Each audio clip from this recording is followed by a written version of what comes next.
High in the mountains, beyond the reach of daylight, lies Yamaoka Village, a forgotten place lost in time, shrouded in mist, and haunted by whispers of vengeful spirits. One evening, 4 friends, Aman, Mira, Karan, and Priya, arrive, eager for the thrill of uncovering its dark secrets. As their car wends through the mountain road, the fog thickens, swallowing every inch of light and sound until the village finally appears, cloaked in shadows and silence. Stepping out of their car, the friends are immediately struck by the oppressive stillness. Every building in Yamaoka seems to bow under the weight of time, its roof sagging, windows cracked, and walls tangled with creeping vines. Their footsteps echo through the square as they advance toward an old shrine at its center. Karan's flashlight lands on fresh footprints in the dirt, leading to the shrine's crumbling steps. The sight makes them pause. Someone, or something, has been here before them. The shrine itself, worn and cracked, looms ominously, with a broken statue standing guard, its face barely recognizable. Beneath its stone gaze, the air feels heavier, colder, like the village is holding its breath. Long ago, this village was home to Rin Yamaoka, the young woman whose beauty and innocence made her beloved by all. But as fortune would have it, tragedy struck. Her father, once a proud samurai, fell to disgrace and madness.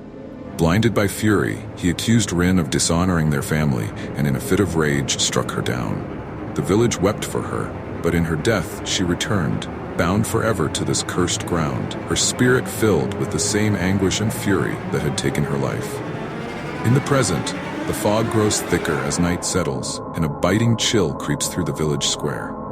Karan, once eager, begins to feel the unnatural cold seeping into his bones, an unsettling silence pressing down on them. As they wander deeper into Yamaoka, shadows seem to gather around them, creeping closer as if drawn to their every step. Priya catches a glimpse of something in the mist, a figure, distant and barely visible, watching them.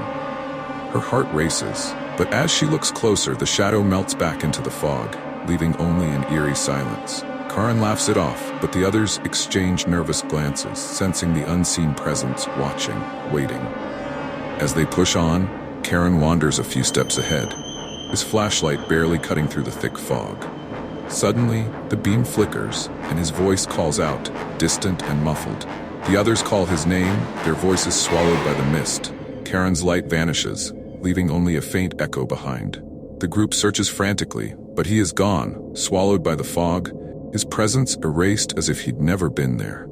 Then, from somewhere deep within the mist, comes a low whisper, familiar yet twisted. It's Karan's voice, distorted and strange, calling them forward. But the friends hesitate, sensing the trap that lies in the fog's depths. Terrified, Mira stumbles into an abandoned house nearby, hoping to hide from whatever hunts them. In the dim, decaying room, she feels a shiver run down her spine as she notices a broken mirror against the wall. Steeling herself, she shines her flashlight on it, and the reflection sends a chill to her core. Standing just behind her in the mirror's cracked glass is Rin's spirit. Her twisted smile frozen, her eyes dark and lifeless. Paralyzed by fear, Mira watches as the figure in the mirror raises a hand, cold and ghostly, reaching toward her. The flashlight flickers, and with a soft, breathy whisper, Rin's voice fills the room. "You can't hide from me." The light dies, and Mira's scream echoes through the empty halls, fading into silence. Aman and Priya, desperate and shaken, decide to confront the spirit at the heart of Yamaoka Village, the Yamaoka Mansion. Its wooden frame creaks under the weight of history, and inside, every shadow hides a memory of the village's dark past. Armed with only a broken katana found in the hall, Aman steps forward, his heart pounding as they face the spirit that has claimed their friends. Then she appears. Rin's ghostly form stands at the far end of the room, her white, soulless eyes fixated on them.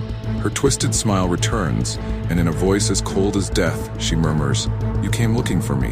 Now you will never leave."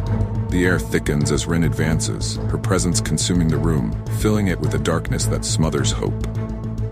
The village stands still at dawn, its fog-cloaked streets quiet and empty once more. Only echoes of the night remain, whispers of those who entered Yamaoka but never returned. Somewhere in the mist, shadows shift, and the faint sound of footsteps echoes through the square, as if Yamaoka Village itself breathes with the souls it has claimed. For here, in this forgotten place, the curse of Rin Yamaoka lives on, waiting patiently for the next visitor.